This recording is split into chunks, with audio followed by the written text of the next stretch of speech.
केंद्र सरकार ने पाकिस्तान की खुफिया एजेंसी आईएसआई समर्थित शहजाद भट्टी नेटवर्क को पूरी तरह ध्वस्त कर दिया है।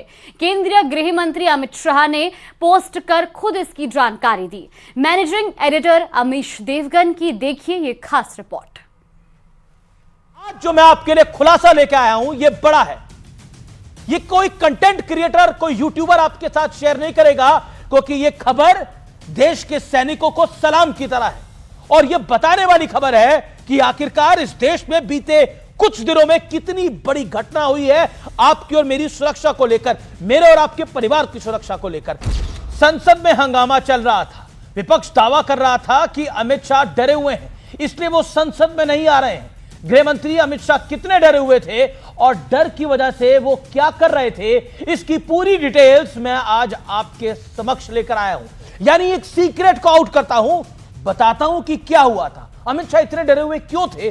अमित शाह देश की सफाई के बड़े मिशन पर थे। आप सोचेंगे ये कैसी सफाई है, सुनिए और समझिए। 80वें स्वतंत्रता दिवस से पहले देश में एक बड़ा क्रैकडाउन हुआ था। सही सुना आपने, जब हम सब लोग आजादी का जश्न मना रहे थे, इस देश में एक बड़ा घटनाक्रम होता है और उसकी पूरी रिपोर्ट आज मैं पहली बार पब्लिक करने जा रहा हूं, यानी सार्वजनिक मंच पे बोलने जा रहा हूं। 14 राज्यों में हुए इस ऑपरेशन के दौरान 200 से ज्यादा संदिग्धों को गिरफ्तार किया गया। ये सभी पाकिस्तान की खुफिया एजेंसी आईएसआई के समर्थन के काम करने वाले शहजाद भट्टी नेटवर्क से जुड़े थे। यानी इस स्वतंत्रता दिवस पर भारत में शहजाद भट्टी गैंग का पूरा नेटवर्क ध्वस्त कर दिया गया है, निस्तेनाबूद कर दिया गया है। इनके पास से आईईडीज, पाकिस्तानी ऑर्डिनेंस फैक्ट्री की सील लगे ग्रेनेड्स, पिस्टल, जिंदा कारतूस यानी लाइव कारतूस, जासूसी के लिए इस्तेमाल होने वाले सीसीटीवी कैमरा बरामद हुए हैं।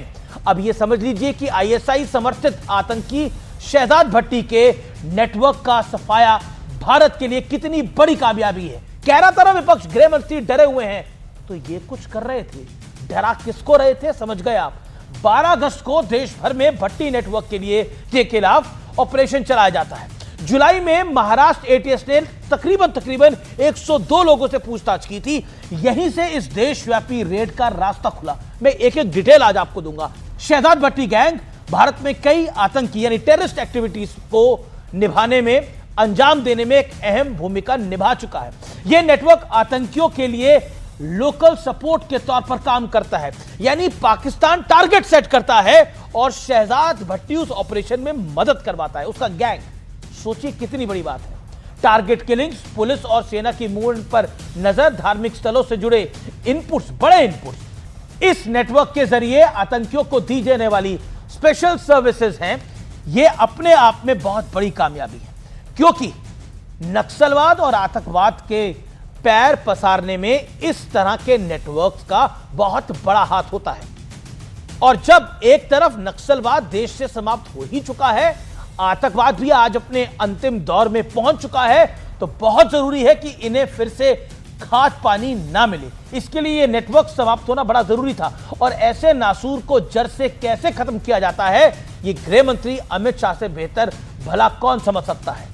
तो नरेंद्र मोदी की अगुवाई में गृह मंत्री अमित शाह ने एक बड़ा काम किया है। उन्होंने देश के दुश्मनों को एक बार फिर समझा दिया कि इस दौर में पॉलिसी पैरालिसिस नहीं है, एक्शन चलता है। अब आप दर्शक तय करें, डरे हुए गृह मंत्री अमित शाह थे या डरे हुए प्रधानमंत्री नरेंद्र मोदी थे या डरे हुए देश के दुश्मन थे। और एक बात और आज मैं आपके साथ शेयर करना चाहता हूं। आप रील्स तो कई सारी शेयर करते हैं, इस वीडियो को भी ज्यादा से ज्यादा शेयर करें, क्योंकि यह बात घर घर तक पहुंचनी चाहिए कि हमारे देश के सुरक्षा बलों ने एक बड़ी कार्रवाई को अंजाम दिया है। आज मैं और आप बैठकर आराम से आजादी का जश्न मना रहे हैं, टेलीविजन देख पा रहे हैं, ओटीटी पर अपनी पसंदीदा फिल्म देख रहे हैं, उसमें इन तमाम चीजों का बड़ा योगदान है। यह कोई आपको रील नहीं बताएगी, यह कोई आपको इंस्टाग्रामर नहीं बताएगा, लेकिन यह सत्य और तथ्य है। देश इकबाल से चलता है और सुरक्षा आतंकियों को सपोर्ट करने वालों को खत्म करने से होती है। नमस्कार।